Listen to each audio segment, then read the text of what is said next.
This Todd-versation is brought to you in part by Calavo Growers, the family of fresh.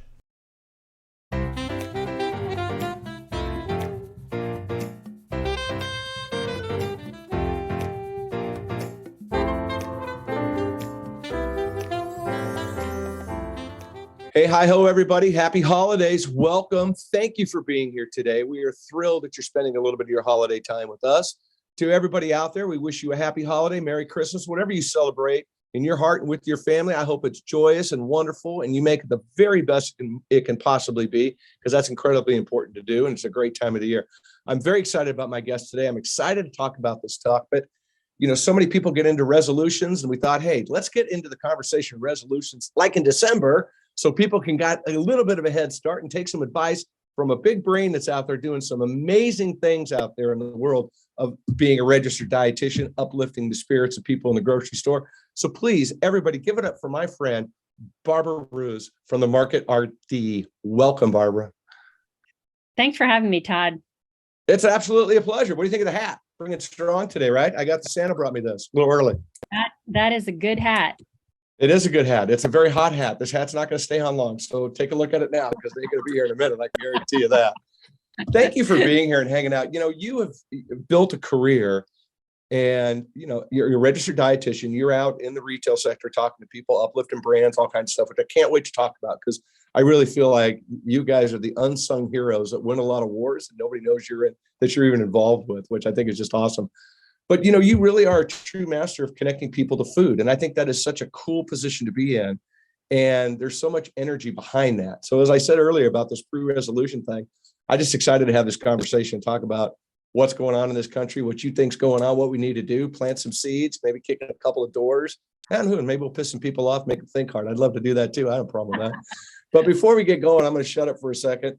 If you wouldn't mind, just say everybody a little bit about who you are, your journey and your bio and everything, so they can get to know you real quick. Yeah. You can tell how old I am based on, well, no, you wouldn't be able to tell how old I am based on the number of things that I've done in my career.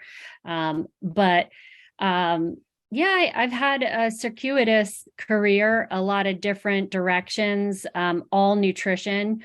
I think they're all logical and connected. Started out in public health, working for USDA child nutrition programs. I'm an East Coaster, if you couldn't tell by my accent. So I lived in Massachusetts for over a decade, and that really set the stage for the rest of my career. Although it doesn't necessarily seem like it. I left child nutrition programs. I was a college tennis player, really interested in sports, did my master's in exercise physiology and nutrition, worked as a sports dietitian and nutrition therapist at Harvard University for a number of years, all while playing tennis. To this day, still an avid tennis player. Tennis freak. Yeah, I love it. Now, how about pickleball? You doing pickleball? Because no, everybody I talk about is pickleball. It's like, what is pickleball? I like pickleballs. It's like, what, y'all got hamstring injuries? You can't run that far? What's the deal? Yeah, I don't get it. I'm not a pickleball person, although they are converting a lot of tennis courts into pickleball courts here where I am now in Phoenix. But no, have not tried pickleball yet. Maybe when I'm, let's 90? not say, like yeah, 90. maybe when Yeah, I don't want to disrespect. I don't want to disrespect any pickleball players, but I just love the physicality of tennis, and I just love the sport. So I don't know. Yeah, Pickleball, Prius, pickleball. I don't know. They go together, I think. I don't even know. I'm off. I'll stop. I'm going to stop. Yeah. I'll get the hate mail. I will not comment. I'll get the hate mail. Don't worry about it. I'll answer them. I don't care. Well, yeah, no, I won't even go there because, yeah. And so where were we? My career. So worked in sports as a sports nutritionist and also as a dietitian nutritionist at Harvard. And then I was always taking clients to the supermarket because Boston's very, close. Supermarkets and grocery stores are great everywhere. Food town. So it always, because clients would always ask me, well, what do you eat? And it's like, well, it doesn't really matter what I eat. I know that I understand the compulsion to want to know what's in the dietitian's fridge or how the Sure. dietitian eats. But I'm a regular person and I eat like, I have preferences and things just like everybody else. And so I would meet people in the grocery store generally as one of their sessions. Um, and that just got me thinking that there was a lot of power in the supermarket.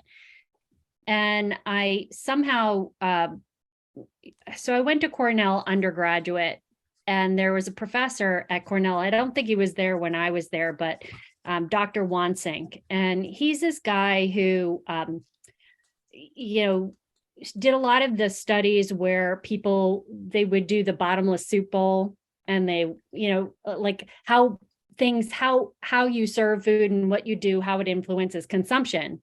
And so I started thinking, oh, I'm meeting people in the grocery store. There's Dr. Wansink's doing all this interesting stuff about how food is presented and marketing and behavioral economics and Yeah. how it influences people, like their choices.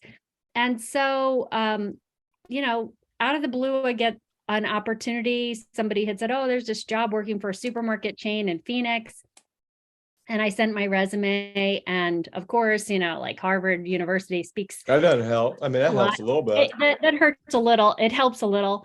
And I took the opportunity. I moved out here, and I really knew nothing about retail, but I knew that I could make a difference. And I was so fascinated at how the world of retail worked. I knew nothing about it, but I wanted to learn. And so I worked for a small regional chain. I mean, I don't think they're that small. Bashas' is a formidable retailer in Sure. Arizona.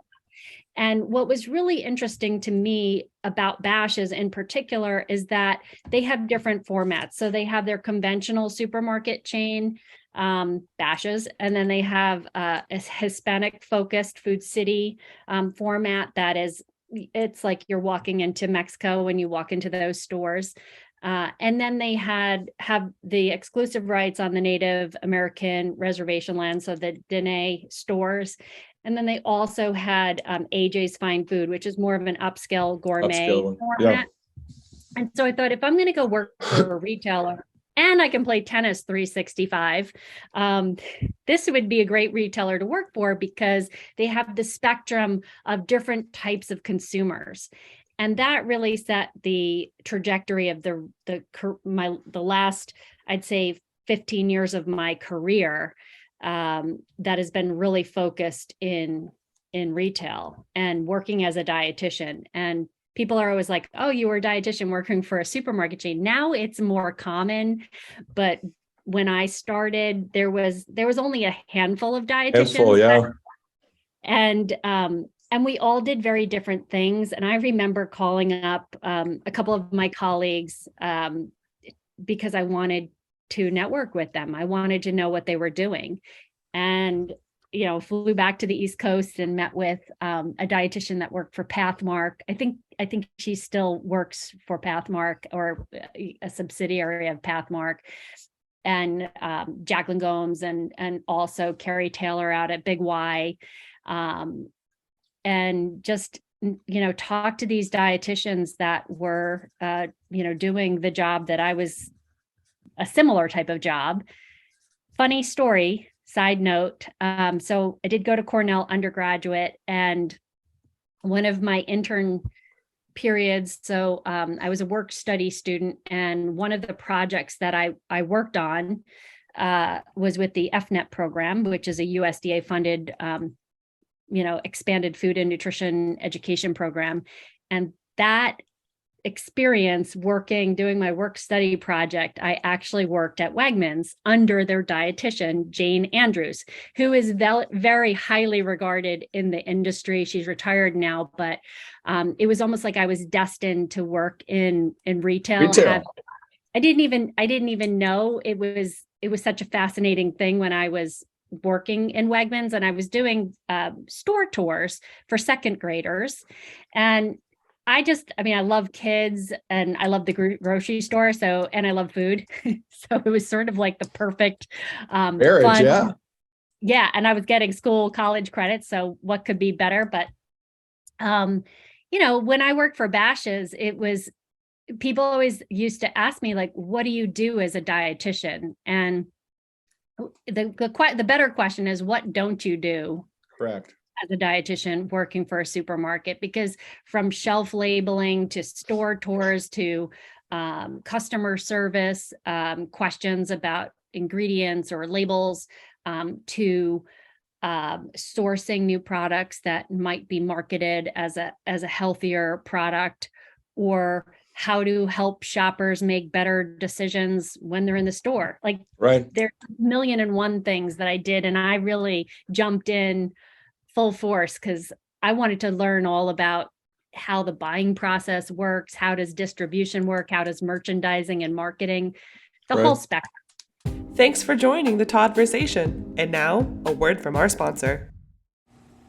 Hello, this is Jesse from Superior Fresh. Check us out at www.superiorfresh.com to learn more about how we raise our Atlantic salmon without the use of hormones, antibiotics, or pesticides. Our Heart Check certified salmon boast 2 times the omega-3s of other salmon and are fed an organic and non-GMO diet. Our fish thrive in water naturally filtered by our USDA certified organic greens, which allows us to recycle 99.9% of our water. This is salmon as it should be. Order Superior Fresh salmon direct to your home by shopping with us online. And listeners of this episode can use the discount code TLC15 to receive 15% off your order. We make it easy to get the best salmon in your homes and on your plates. We've got you covered. Superior salmon equals superior taste. Shop now and use code TLC15 for 15% off through the end of the month.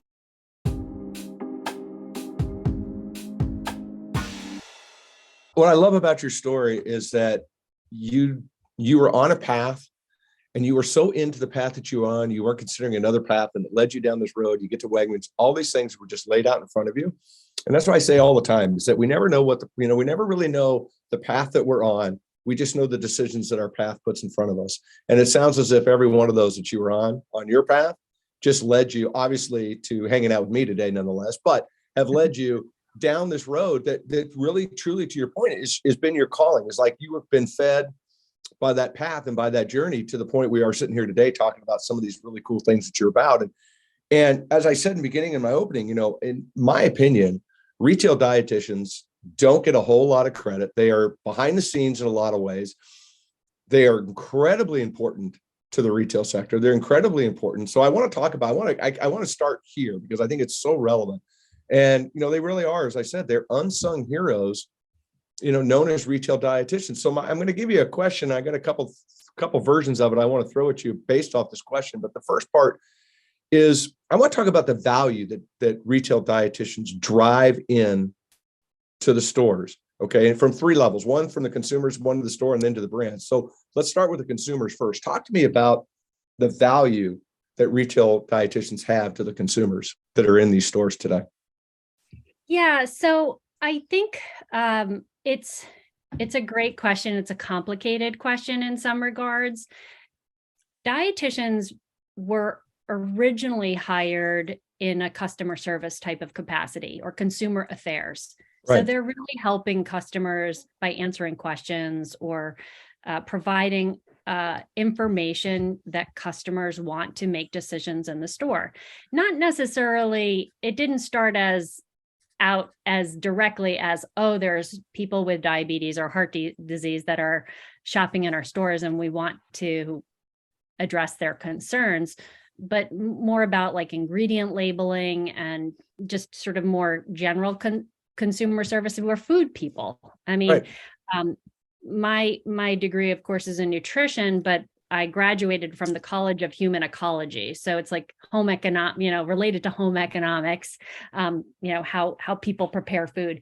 So the value that a dietitian brings is in some ways is not so tangible. When I worked at Bash's, it was very tangible because I worked directly with vendor partners to promote their product as a dietitian endorsed product. So there was direct sponsorship dollars, products that I felt really deserved to be put in front of consumers. And way back when LaCroix was not a brand that anybody even knew about, And I discovered them while working at Bash's, and I was like, I'm going to promote this seltzer, like as much as I can. Right. And and then of course the sales guy who used to call on Bash's, who would go to the category manager who was in charge of beverages. I just figured out when he was going to be visiting the category manager and was like, hey, I want to promote LaCroix in my program. Can you funnel some of your dollars that are, put towards price reductions and that kind of stuff? Sure. Like, I'm a dietitian, I'm working for this company now. Can you put some of your marketing funds towards marketing in the platform for the dietitian? And he was like, of course, I would love to do that. And so that's how it worked, because sometimes customers or friends or family or people will say, well, isn't that kind of disingenuous? You're a dietitian. Aren't you supposed to be, not Water only?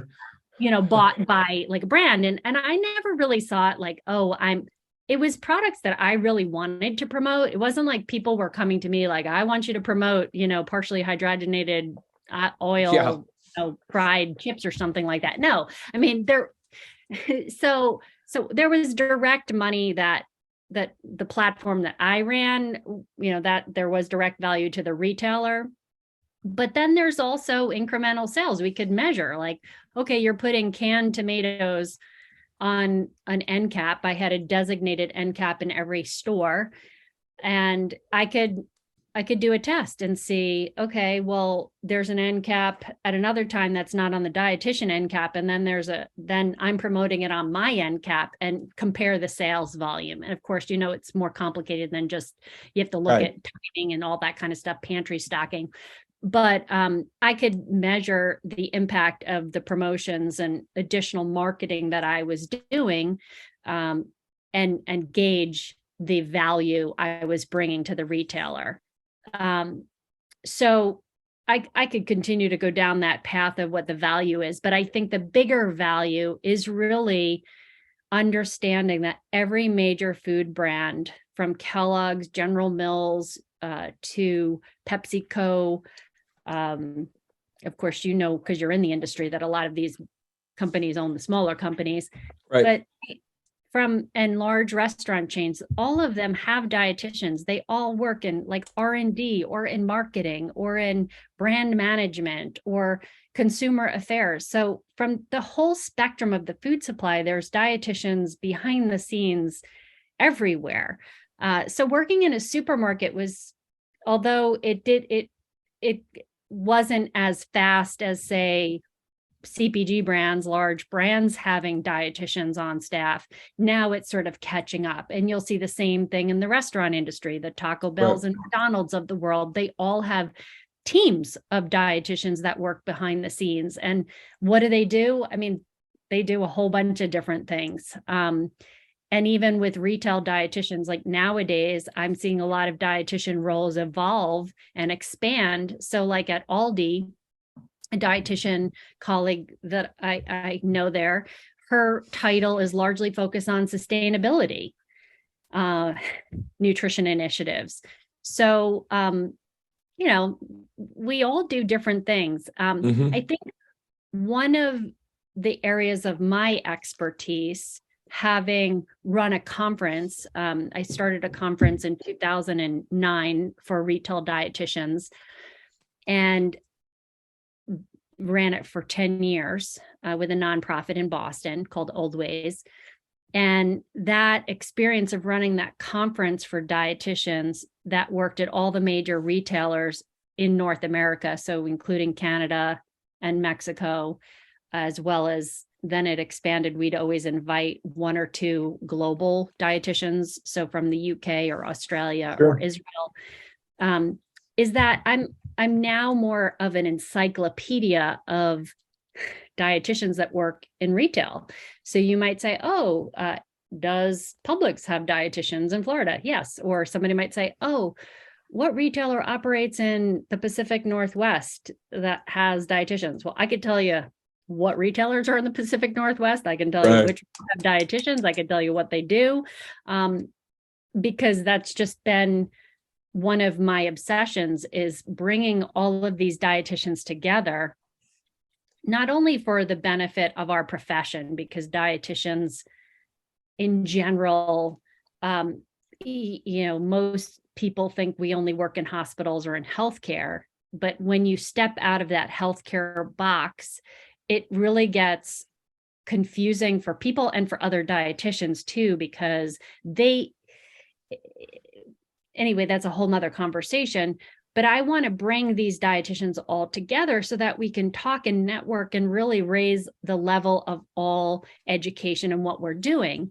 Right. And in the early days of starting that conference, I remember there was some resistance because dietitians that worked, especially in the Northeast, if you worked for Hannaford and you knew that Stop and Shop and Wegmans was coming, you might feel a little bit of angst because they're your competitors in your trade area.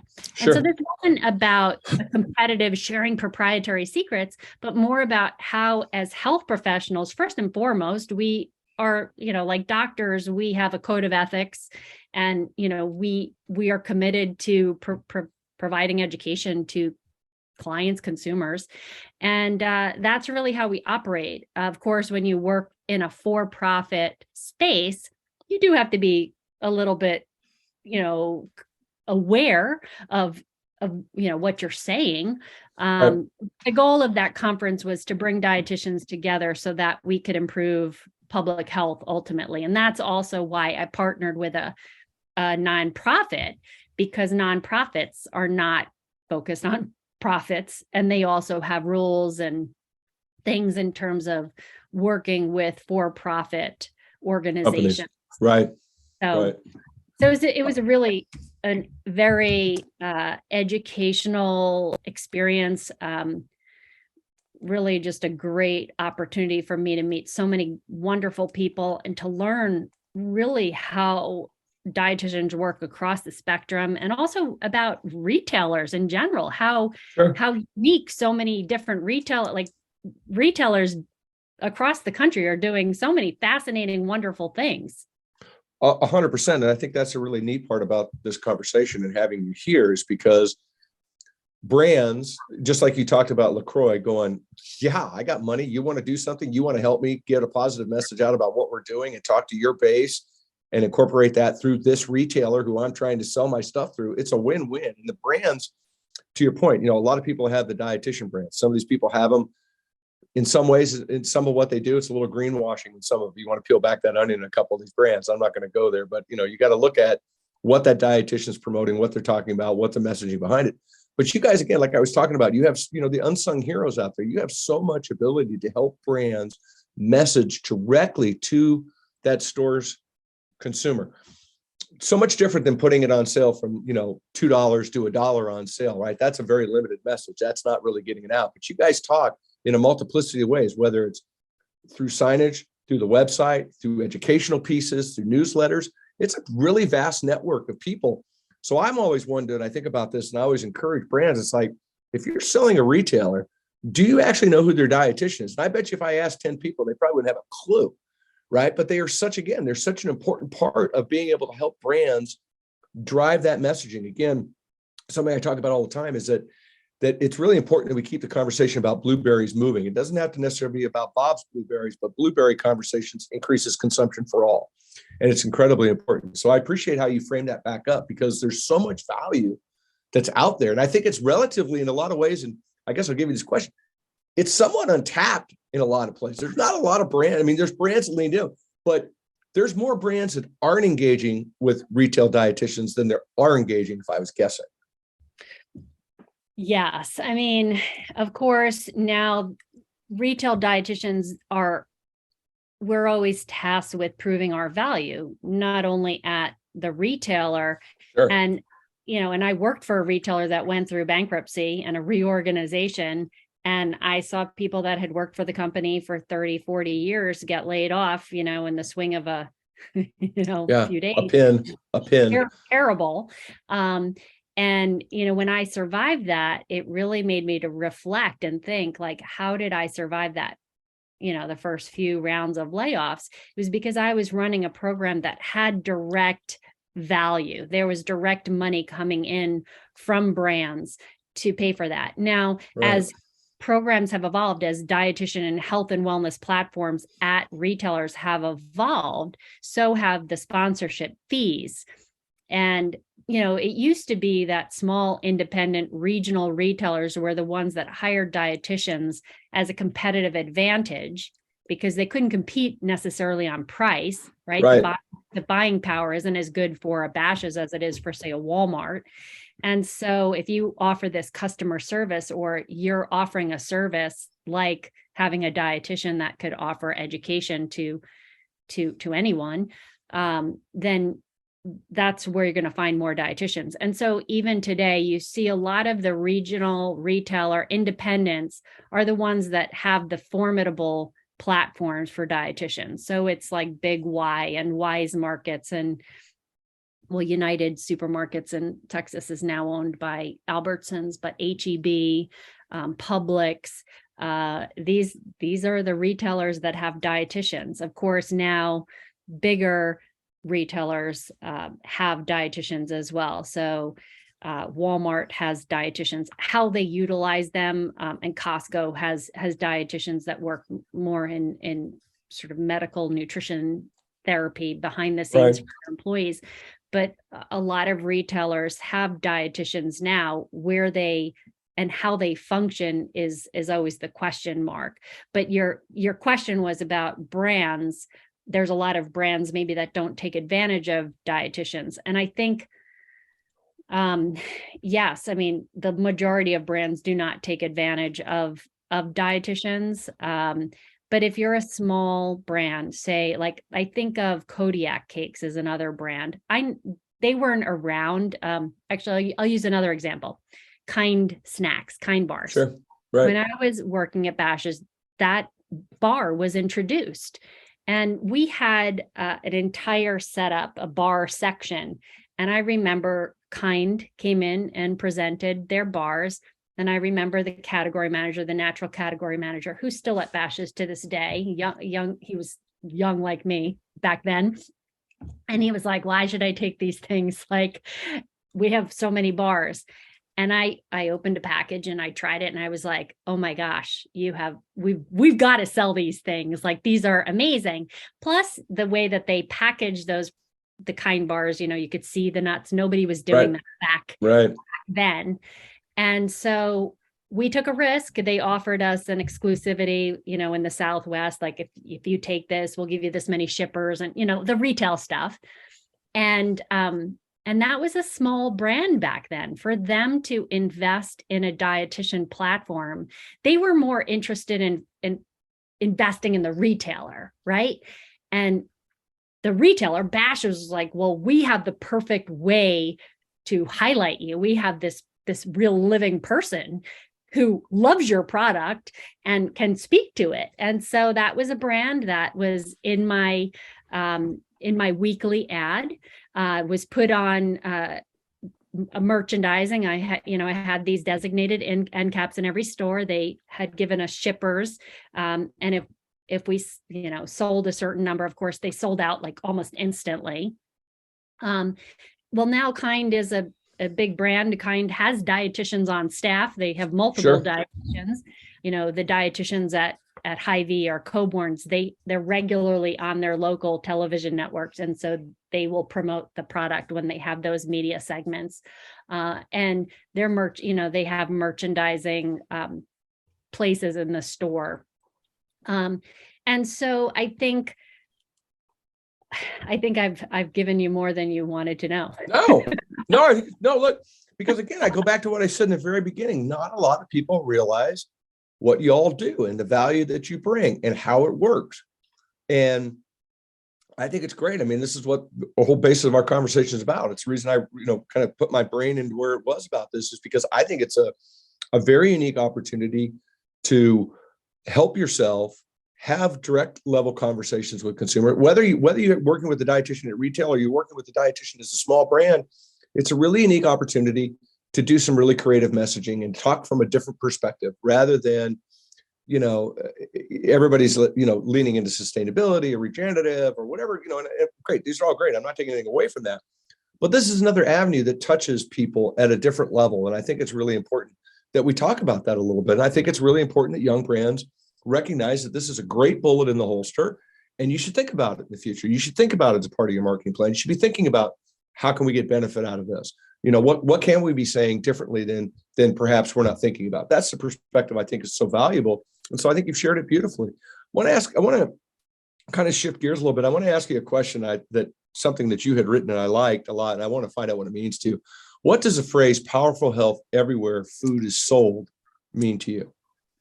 So I think, so in my tagline, because I know you have a tagline that's something like, "Oh, if you read this far, thanks." Oh, the bottom of my emails? But I'm not putting anything in the bottom. So at the bottom of my Market RD email signature is, it's actually powering health everywhere food is sold. And so what does that mean to me? Well, like I said before, there's dietitians across the food spectrum. There's dietitians that work for manufacturers. There's dietitians that work for retailers.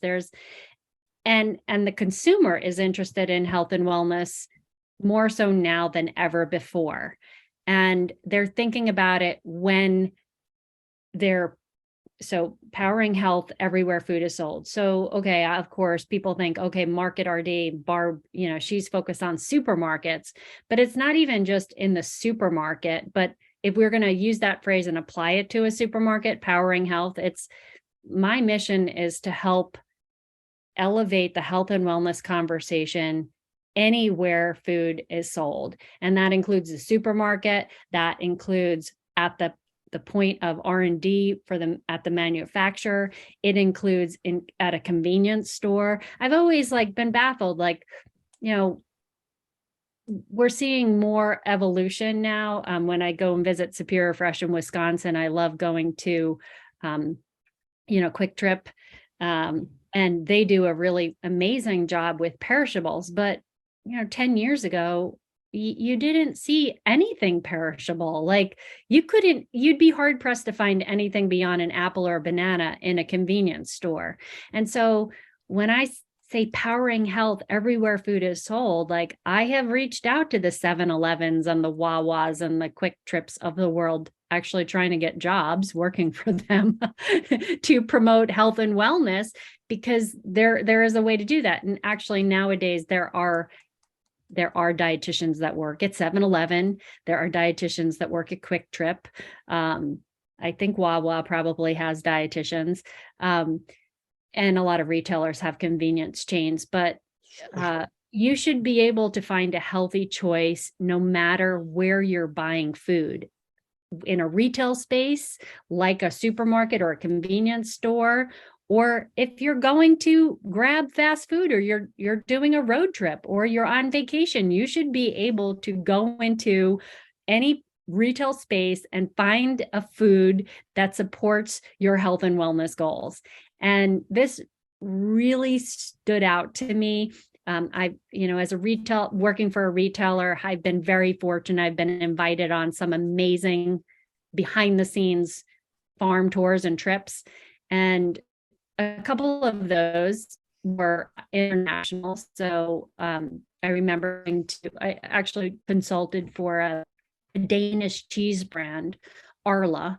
They're based in Aarhus, Denmark. And so I remember flying over to Copenhagen, and I got in very late, and I went into the convenience store right across the street from where my hotel was. And I was shocked. There was all this beautiful salads and produce, and I don't even remember the chain it was, but I left that trip and I came home and I thought, gosh, we need the convenience channel really needs to step up their game. And it has in the last 10 years. There's definitely lots of healthier options.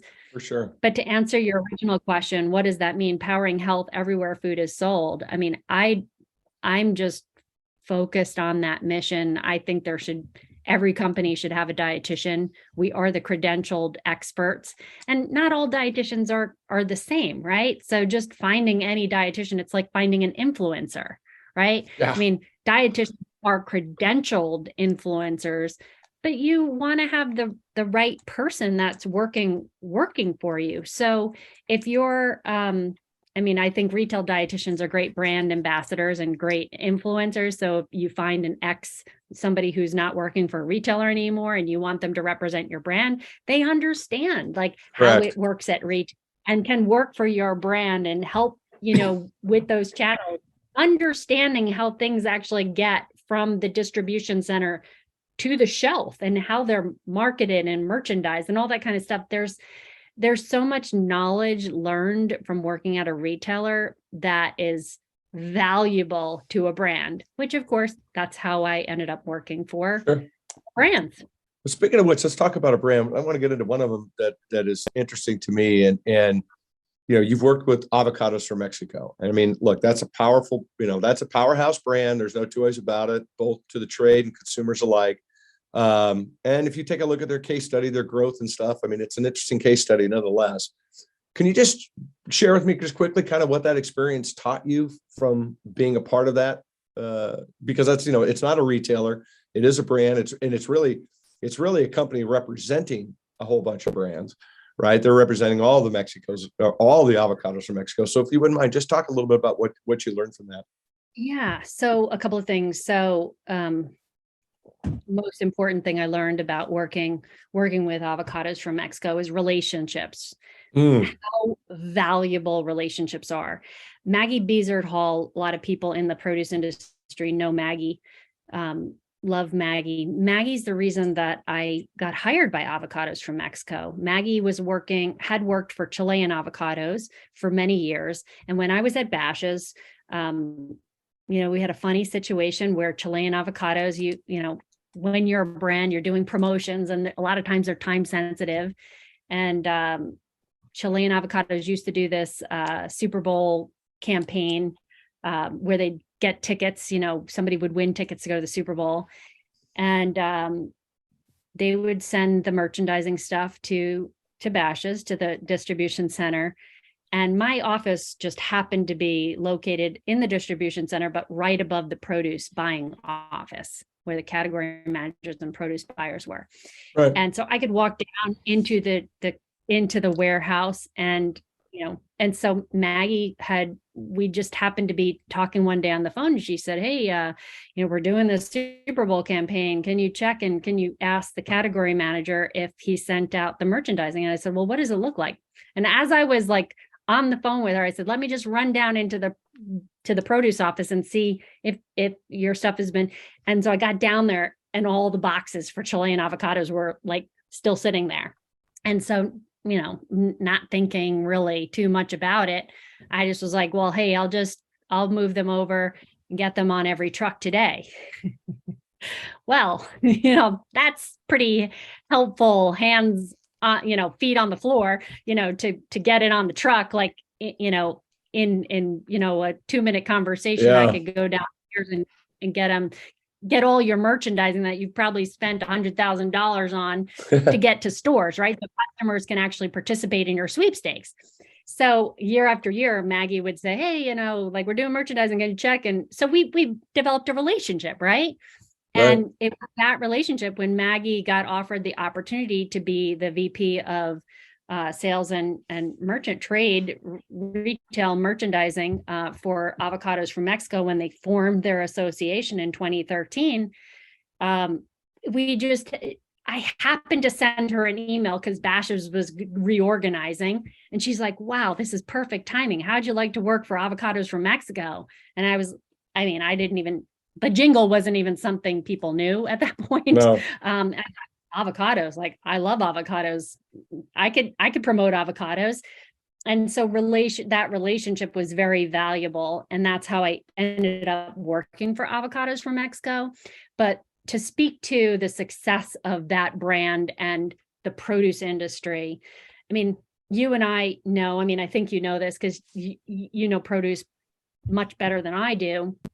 They have an enormous budget, probably the biggest marketing budget of any brand I've ever known. And I've worked for retailers, right? So they have huge budgets. They're a commodity checkoff, so there's really no P&Ls mean, Right.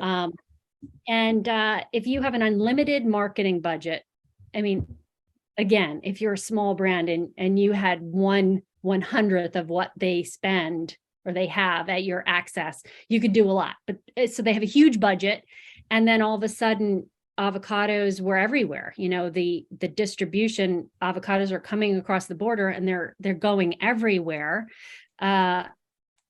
It's a healthy food, right? It's a fresh produce option. It doesn't really have a strong flavor either way. It goes on almost everything. Avocado you can have it at breakfast, you could have it at lunch, you can have it, and then you have this huge budget and you can put a commercial during the largest TV viewing day of the year. It's not really magic that you're going to have an increase in consumption by 300% in the span of a decade. It's not really like that amazing. I mean, I guess it is, but look, it's an impressive business model. There's no doubt. But to your point, I mean, it is a check off, and they do have a big budget, which makes it does make it go downstream. But it's interesting. But what they've done, and I think it goes back to where I was just saying earlier about blueberry. What they've done is that they've increased consumption for all avocados, right? They've increased consumption in the eyes and the minds and the hearts of the American public. That avocados are, they are really at the forefront of consistently of something that people are buying all the time now. It's just, it's just not for Cinco de Mayo. It's just not for 4th of July. It's just, it's a staple in a lot of homes today. Yeah. I mean, and it is because it's a healthy product. I think they have had perfect timing in terms of people being educated. You think about it, the 90s were riddled with low fat everything, the snack wells, mentality, like we want low fat, no fat.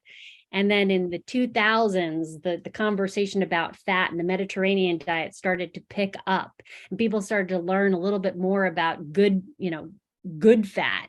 And I think it was in I'm trying to think, even when the Mediterranean diet really was introduced in the United States in the late 80s, didn't really catch much traction until, the 2000s as the low fat generation. And I've been working in the avocado industry, and USDA sort of manages all the marketing. Like they have to check mark everything. And it's not necessarily dietitians that are working at AMS. So I'm writing copy and then it's being reviewed by AMS and they say yay or nay. And I remember for years, like we would use naturally good fat. You couldn't say that.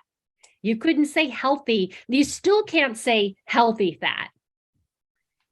You can say good fat, but you can't say healthy fat, which, that's a whole nother conversation. But I remember when I was doing a brochure about, actually, it was Avo Opportunities. Oh, love it. And so my Avo Opportunities brochure had, and this was introduced, I think, in 2015, maybe.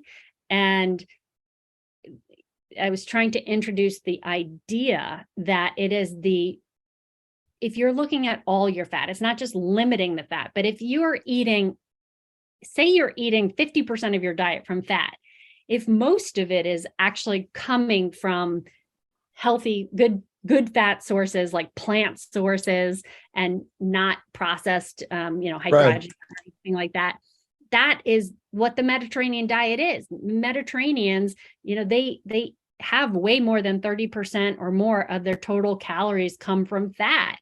And they don't have the same level of heart disease or risk for heart disease, cancer, diabetes as Westerners. And why is that? And if you look at the composition of their diet, they're consuming, well, they also consume seafood more so than other meats and things like that, protein sources. But, they eat nuts, seeds, vegetable oils, olives, avocados. Avocados are not really traditionally in the Mediterranean diet, but they certainly do fit now.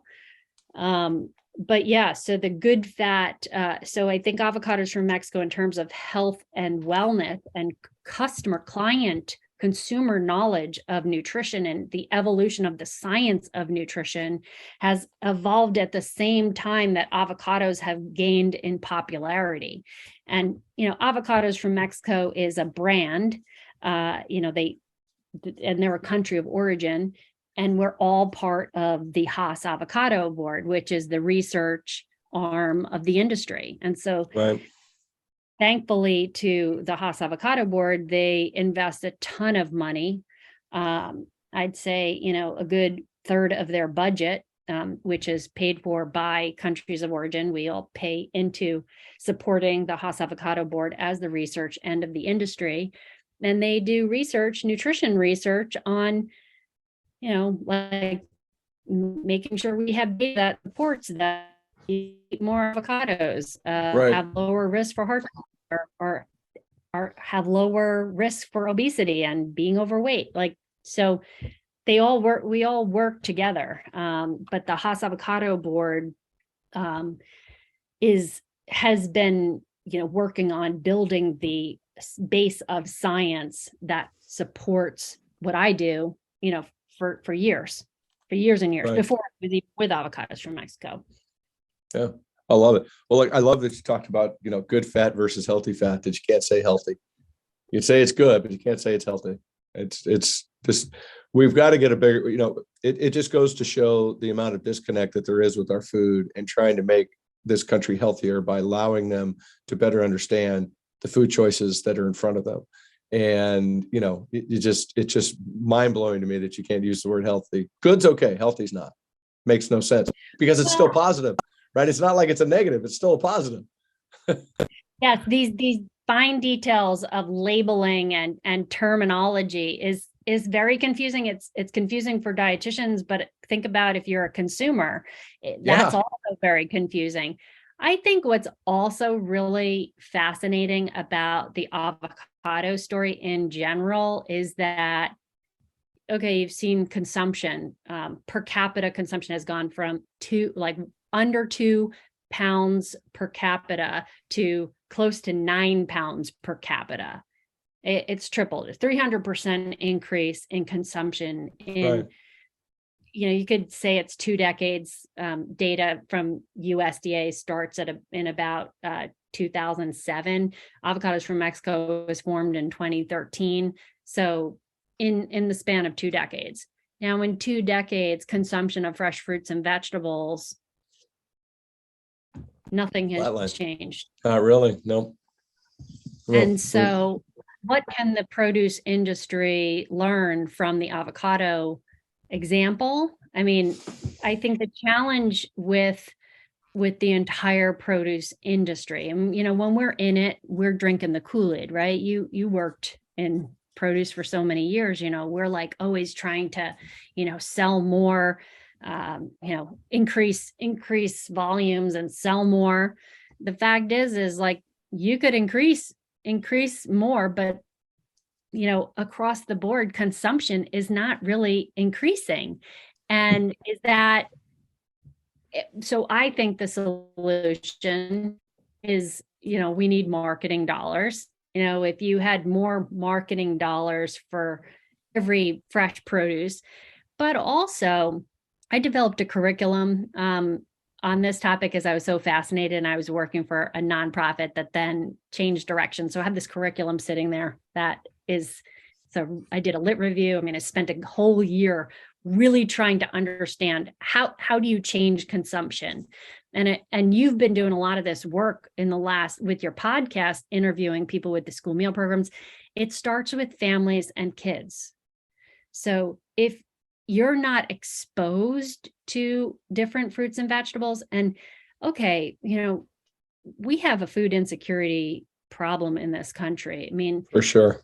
People don't have enough money to purchase food, period. No less healthy foods. I mean, and the same people that are concerned about budget, they're working 2-3 jobs. Like they don't have the time, so they're looking for convenience. So buying, a bag of potatoes and then, making it into mashed, that's not necessarily what people are doing. But so what I discovered in creating this curriculum is a lot of it is taste preferences. Like if you are Correct. exposed to different fruits and vegetables as a kid, whether it's in the school meal program, at school breakfast or school lunch, and you've seen a tomato before, you're going to be more likely to have a tomato when you leave school. Or, you've Right. had broccoli or carrots or collard greens or any of these things. But the bottom line is kids don't have exposure because families are not serving all these different things. I mean, when you and I were kids, it was like meat, vegetable, starch. Yeah. And nowadays, like that meal doesn't necessarily exist because families are not sitting down together for family meals, but it's an exposure thing. So we need to have more fruits and vegetables, more variety. I mean, you'll never find an avocado in a school lunch program or school meal program. There's a lot of politics reasons for that, but kids need to get exposed to fruits and vegetables. 100%. They need exposure, they need familiarity, and then taste. Now I'm one of these kids that I had school lunch a couple of times. Like I wasn't a person who I don't even remember eating like when I was a kid. Like I remember eating cookies and milk for breakfast, but it wasn't like I grew up in this like very healthy household. I mean, my mom was a single mom, and I remember her leaving instructions like how to make put the shake and bake in the oven and that kind of stuff. The same with my house. But so we didn't eat like healthy foods necessarily. So how is it that here I am, as an older person, and I eat all these, like I love salads and stuff like that. Well, of course I work as a dietitian and I work in the industry. So I'm always wanting to try things, but I think, if I was not working as a dietitian, I wasn't working in this industry, I probably wouldn't have such a great diet because you don't take the time to think about it. I've had the time to think about it because I'm trying to solve this problem across the trajectory of my entire career. Yeah. And now working in produce and in retail, and now working with Superior Fresh, translating my knowledge of how to increase consumption. Well, they're aquaponics, so of course they do the leafy greens too, but how to get people to eat more seafood. Like what's the missing link there? I mean, it's a lot of the same thing. I was just mentioning this to you earlier that there was a report that came out on the school meal programs and what kids are eating in school. And on average, kids are eating 43 chicken drumsticks per year compared to 3.5 fish sticks a year. So if you're exposed to a lot more poultry versus right. You're probably going to grow up to eat more poultry than you eat fish. Yeah, no, you're 100% right. And, it's fascinating too, because I know people recognize 32 million kids eat school lunches in this country, and 22 million of those kids are below the poverty level. So when you talk about school choices, you talk about opportunities to prioritize better food choices and to make a difference with our planet, with our, global community, the future. We have to start with kids. We have to start with reinvesting in children's nutrition at school, putting those educational platforms in front of them, because it is what is going to make, I believe, one of the most tangible differences to our overall economy, because your health is going to improve and we can make better choices younger. The climate's going to improve because we're making, plant-based, some of these other decisions are going to be made that are going to help us ultimately. And I think it's so important that we look at that. And you bring up another really good point. I want to lean into this a little bit about seafood, because I think it's something that, it's got a stigma to it. It tastes like fish. Of course it tastes like fish. It's a fish, right? I mean, it's like you say that with McDonald's fries, like, tastes like McDonald's fries. Yeah, because they all taste like the same fry, right? The same fry 10 years ago is going to be 10 years from now. It's the same thing. But, you and I were on an email trail together talking about seafood consumption and children's growth and development. There's a big study coming out, which I'm glad to see it's coming. FDA, National Academy of Sciences, NOAA, USDA, EPA are all trying to figure out why fish is important to our diets. So I want to talk about this a little bit because I think it's really important. first question to you on this is share why your thoughts, why this is an important topic. And then I'm going to throw this one into you because I think they'll probably wind together. Why is fish, so important to our diets today? Well, okay. A biggie. I threw you a biggie. Okay. So to answer the first. Yeah. Why is fish an important topic? I mean, why do we need to be working on helping kids? Yeah. So, and just talking about that email conversation we were having, it was regarding the FDA reconsidering their advisory on limiting, there's always been that, since as far as I've been in my career, that pregnant women should limit their consumption of seafood, or I think it's to less than 3 servings a week or 2 servings a week or something, which is preposterous. I mean, it's why is that warning should not exist, because the fish that have the mercury and the risks are the things that most people don't eat. It's predator fish, tile fish, king mackerel, right, sharks. And okay, yeah, maybe the tuna, if you really overdid it, you would. But if you look at places like Japan or places that eat a lot of seafood, infant mortality is they have much better infant health statistics than in the United States, and it is attributable to the seafood diet that they eat. There's a lot of things in seafood that you cannot get in other foods, predominantly so in the fatty fish. Good fatty fish. It's just like avocados, good fat. Can we say healthy fat? Can we just piss everybody off and call it healthy fat? No, you can't. You can't say that. Well, I'm calling it healthy fat. They can send me another shitty letter. I don't care. I'll read it. I'll answer it back. So avocados are predominantly monounsaturated and polyunsaturated fats, right? Right. Seafood is mostly polyunsaturated fatty acids, these long chain fatty acids, that the omega-3 fatty acids that are very, very liquid. This is biochemistry, but they're very liquid at room temperature, and even at very cold temperatures, they're it still remains soluble. And so it's no coincidence that our brains are predominantly made up of these polyunsaturated fatty acids, or brains.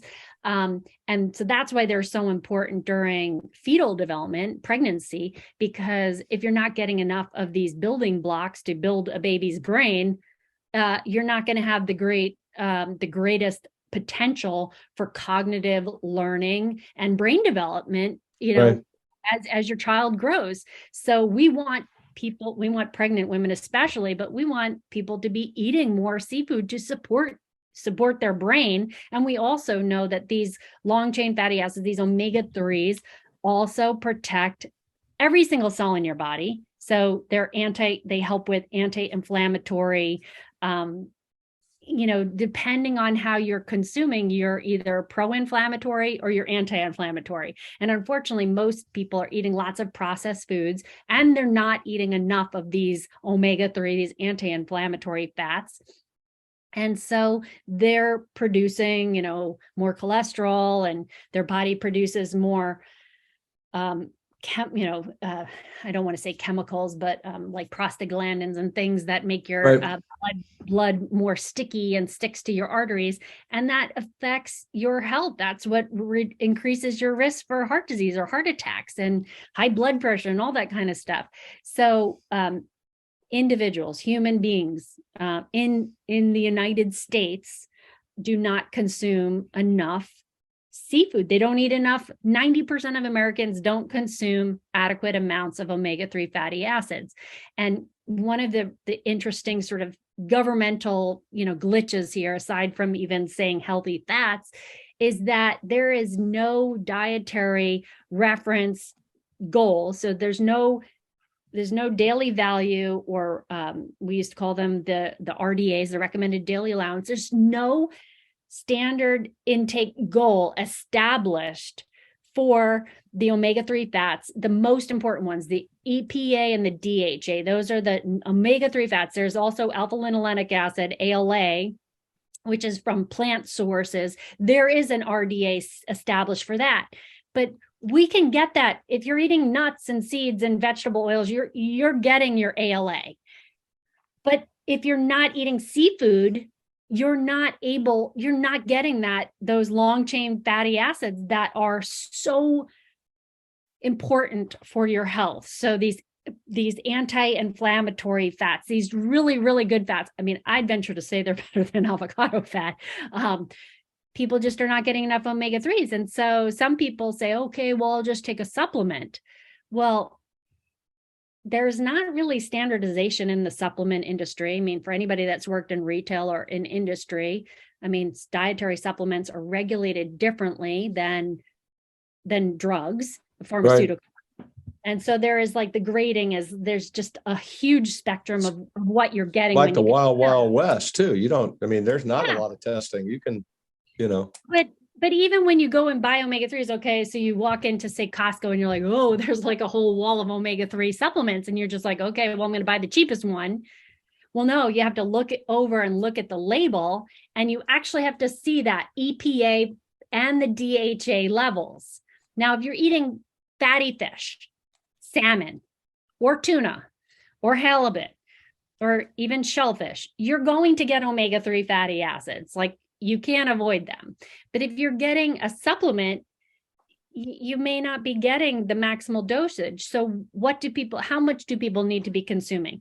Of course, working for Superior Fresh, this is why I've stalked them for years trying to work for them, and now finally do work with them, because their fish, they feed them the optimal diet of what they want to eat.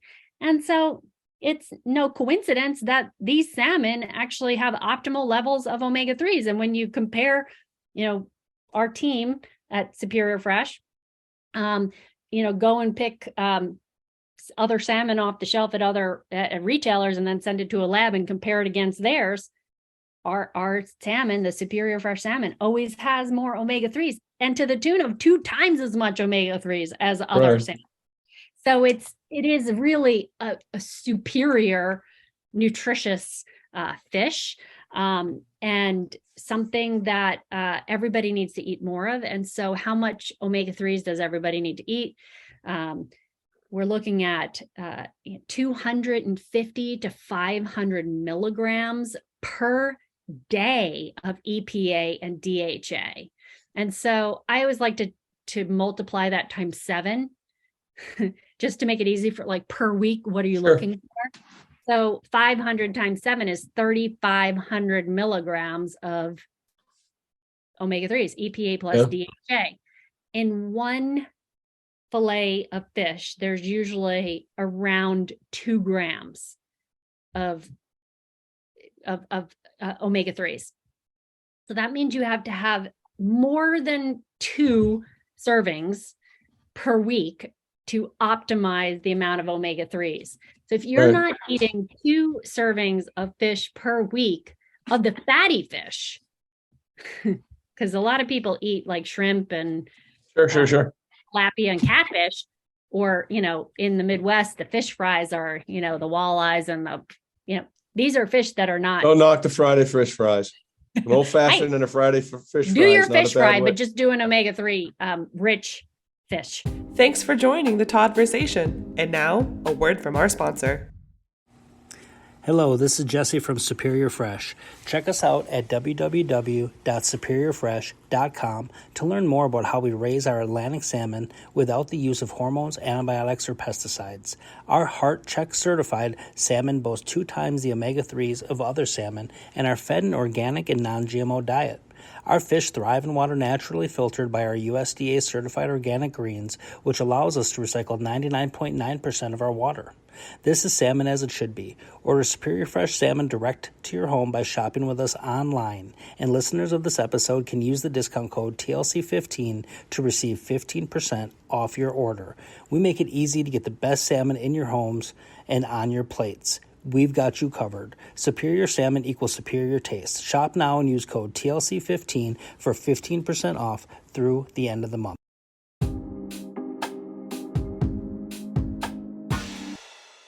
So let's talk a little bit more about, let's throw the retail dietitians into this fish equation, right? Because I think it's a classic example of everything we've talked about in the beginning of the broadcast.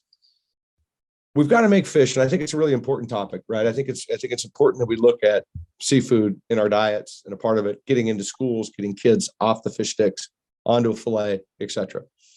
So with your dietitian hat on, how important is it to make fish easy for consumers? And I think about, access for one, right?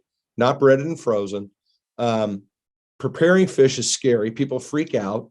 I think it's like, it's fish. It's going to kill me if people they just don't have the confidence in it, which is no different than cooking a piece of fish as a piece of chicken, right? It's just learn how to do it. And then how to consume it. Because again, they go back to everybody's got, I shouldn't say everybody, that's a broad statement. But people have this like, but it tastes like fish, right? It's like, that's not necessarily true. It can taste like lemon. It can taste like soy sauce. It can taste like ginger. It can taste like whatever you decide to make it, to help it to cook with, right? There doesn't take a lot. So help me a little bit, if you wouldn't mind, just from your perspective about, why we need to make it, I think, easy on consumers in some ways. Yeah. I mean, gosh, we're in such an interesting time with food prices kind of going up and people, with less, disposable income to spend. But, if you have a budget for food, you're trying to fill bellies, but you're also trying to optimize nutrition. And so if you are preparing meals from scratch at home, you actually are going to be able to prepare healthier foods. Like, it's the prepared items, you're paying for the packaging and the marketing of the packaging and all that, and the processing that adds to the cost of food. So like you said, preparing fish, we're working with salmon.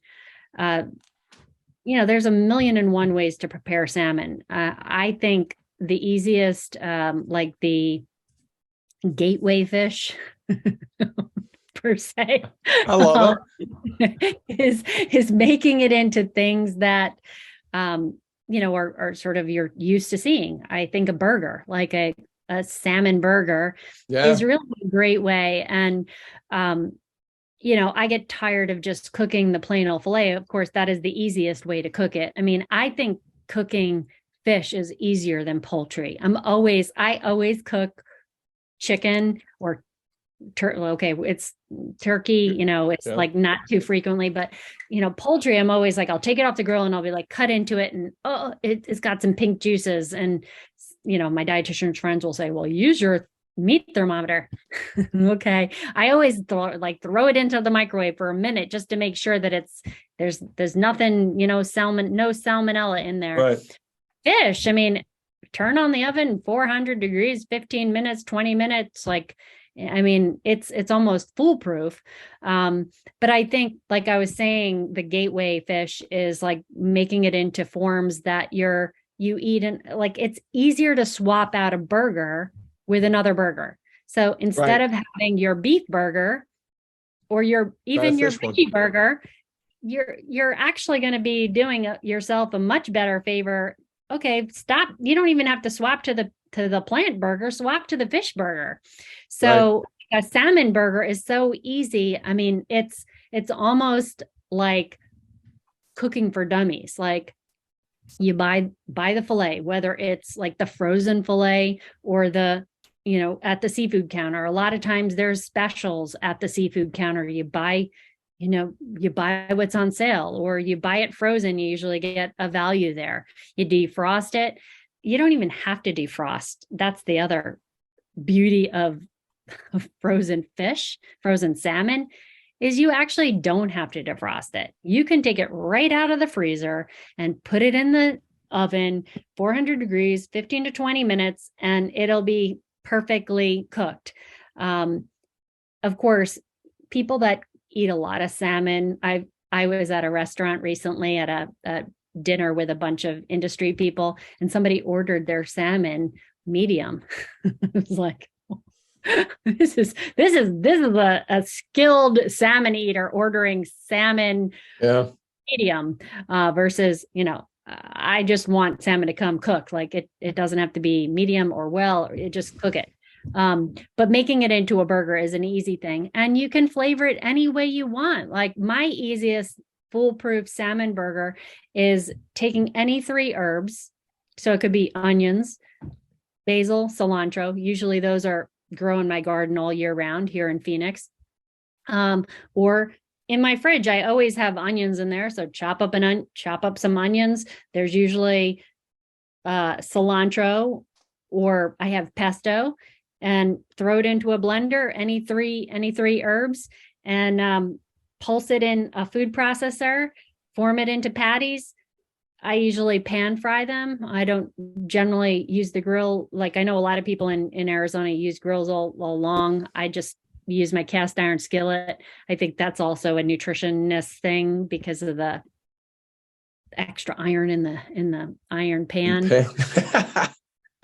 But cook it in a little bit of olive oil. I throw a little bit of butter just at the end to give it that's really nice, beautiful, creamy, buttery taste. And then serve it on a hamburger bun with whatever you like to put on a hamburger. I mean, I like to put a little bit of mayonnaise on there. I mean, what could be better? If you have like finicky kids, make them into little mini sliders. I mean, who doesn't love those little Hawaiian buns? You put anything on that, I'm going to eat it. So make little, your little salmon sliders. Have you ever tried salmon meatballs? Yeah. No, look, well, and you bring up such a valid point, which is what I was leading into with the question, is that it's hard because we don't want to make it easy. We don't want to invest the time and energy. And I think that it is such an important food to start talking about more into our diets. Fruit and vegetables, yes, all day. I mean, I can rattle that off with the back of my hand. But there's other things that are out there important. I'm not taking away from meat and chicken and pork. And so, again, no hate. There's no hate mail coming from these guys. I haven't said anything yet. But I think it's important that we recognize that fish is there. It's an opportunity. It's a really important one. You've illustrated very well about how important eating fish is nutritionally to ourselves. So all these things really do matter. And I think it's just great that we've had time to chat about it in a little bit of detail to get people kind of thinking like, okay, you know what, fish, I shouldn't be afraid of fish in 2023. As I think about doing resolutions, I think about what I want to do differently in my life. Fish, like commit, fish once a week. I'll go try it. How hard, I'll read a little bit, right? You're willing to try a barbecue sauce. You're willing to go try a different vegetable. Don't be afraid of fish. Right. Get past the fact that, get this. We were talking about this earlier, and I wrote this down because I wanted to make sure that we got this in there. The average American consumes 56 pounds of beef per year, 113 pounds of poultry per year, 50 pounds of pork per year. What do you think the seafood is? 14 pounds. 19 pounds. Good guess. So, I mean, if you were going to make one dietary behavior change, okay, nothing against fruits and vegetables, because everybody needs more fruits and vegetables. This isn't about that. But people are crazed about protein. By golly, people trade up your protein choice. Plant-based is all over the place, okay? Like, I get wanting to be sustainable, but seafood is sustainable, and it's the most uber nutritious protein on the planet. Like salmon, especially because it's this fatty fish that's loaded with omega-3 fats. So if you're going to make one change in your diet, okay, if you're not eating seafood, just try and add it into the mix. But if you already like salmon, like try different recipes. I'm constantly, I'm obsessed with, I love cooking. Probably because I don't have to cook every night like most moms do. But so I will see a recipe. I'm like, okay, I got to try that. And it's like fun for me. Like if I see a recipe and I want to try it, I save it and then I cook it. And now we have all these wonderful tools out there. We have air fryers and Instapots and different solutions. Grills. I think everybody has access to a grill, right? you could go grill it in a park, fire, like we got it. Yeah. But making seafood, making salmon or another fatty fish part of your regular routine and exposing your kids to fish is so important for their future. Of course, we don't want to traumatize the kids here. No.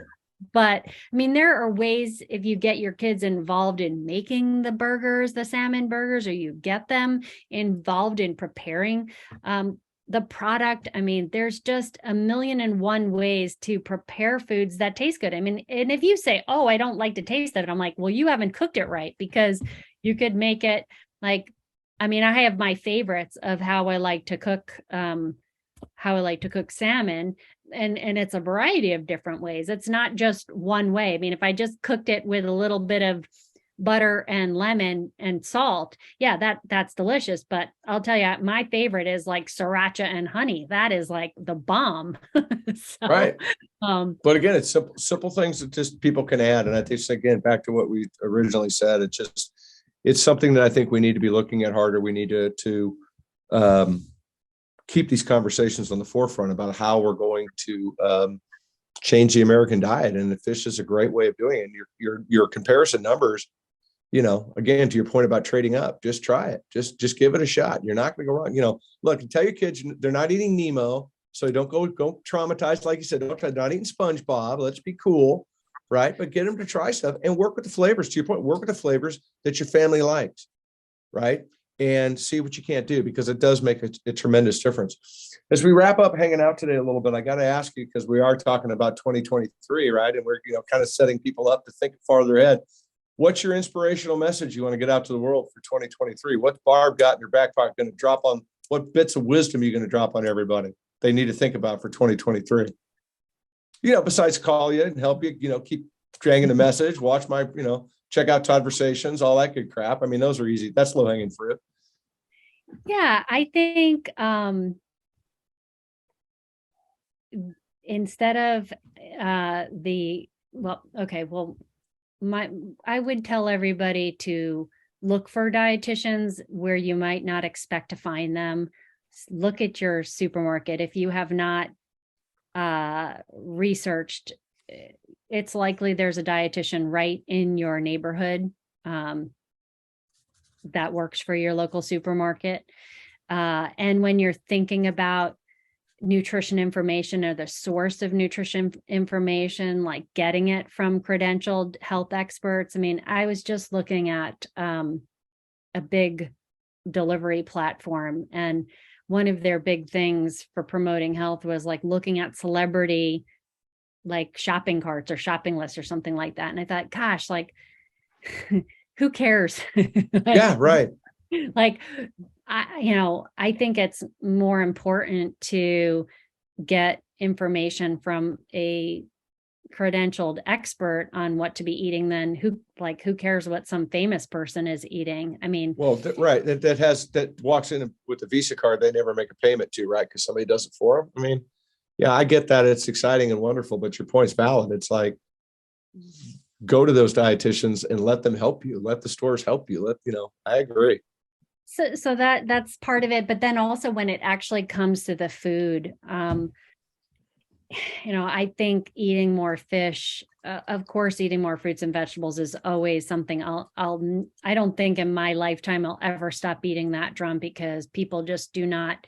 It's the same thing. They're like, oh, the recommendation is too much. It's 5 cups of fruits and vegetables per day is the recommendation. And if people ate 5, they used to just be 5 a day. Now we put the cups. That's the government. Right. Really easy. If you're having a salad, it usually eating a cup of leafy greens. I mean, I don't think I eat less than 3 cups in one sitting of leafy greens. It's easy. And if you're cooking fruits and vegetables, it's easy to get those other, just thinking about having more fruits and vegetables in your everyday meals. So breakfast, lunch, and dinner, like always thinking, how do I add something? A banana, blueberries, berries, avocado toast at lunch. Oh, I'm going to add lettuce and tomatoes, or I'm going to have a salad at dinner. I'm always going to have one or two vegetables, whether I have a salad or I have two different vegetables. I mean, like people ask me about Thanksgiving, like, what are you serving at Thanksgiving? And I'm like, what am I not serving? Like Brussels sprouts, cauliflower, sweet potatoes, mashed potatoes, cranberries. Like there's 5 vegetables right there that are on my holiday, table. Right. But and then when it comes to eating more seafood, I mean, that's also a very easy thing to do if you're just thinking about when you plan meals.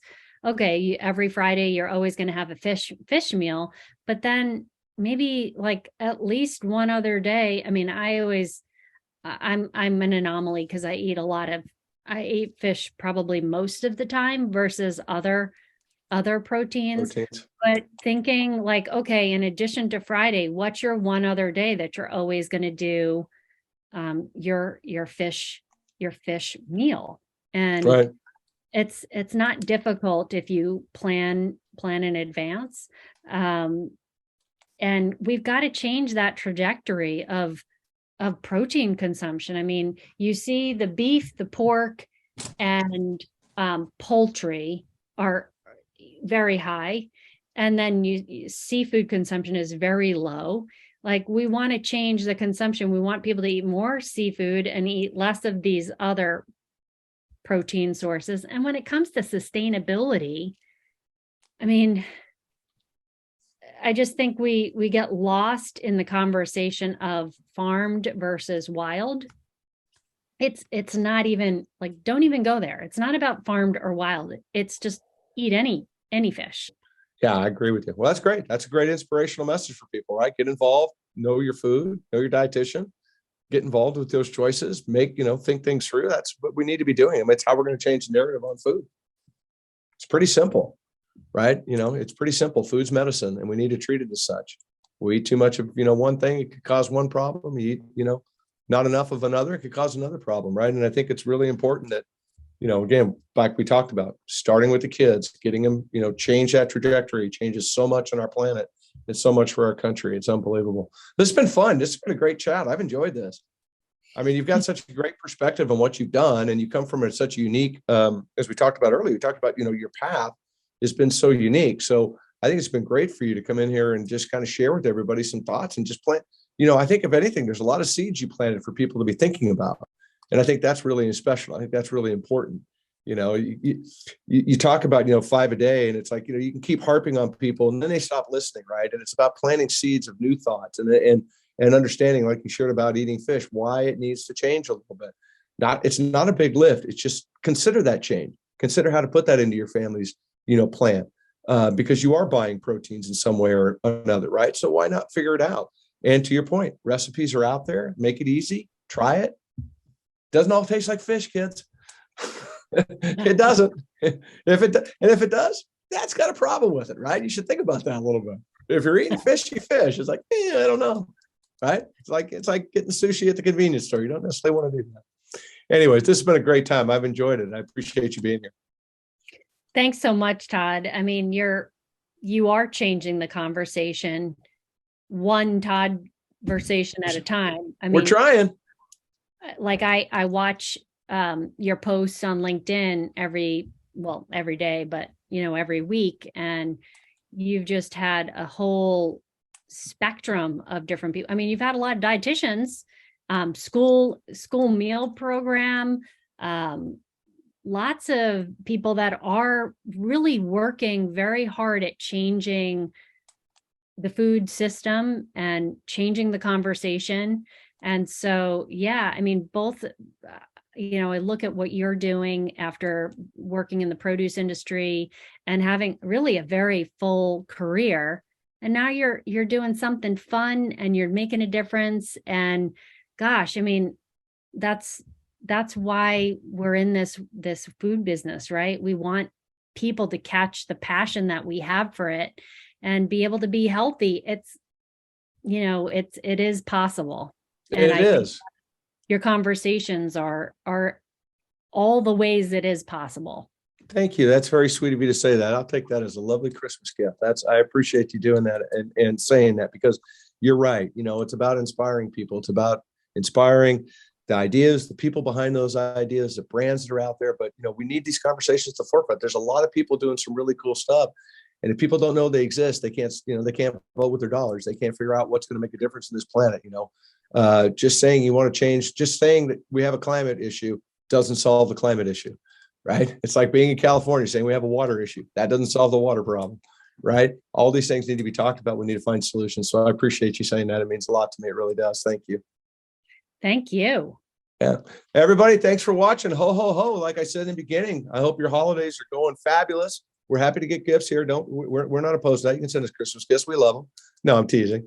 Thank you very much for listening. Once again, don't forget to check us out on social media, TLC_Todd-versations. We're there. Why? Because Santa Claus is on social media. If Santa Claus is on social media, good enough for me. So check us out. We appreciate you. Thanks for being here. And remember what I always tell you, go inspire somebody, just like Barb did today with us. Go inspire, make changes, right? The source of inspiration can come from anybody. Just a hello is a source of inspiration. So use your power in a positive way to inspire people. Thanks for being here. We'll see you all soon, everybody. Take care.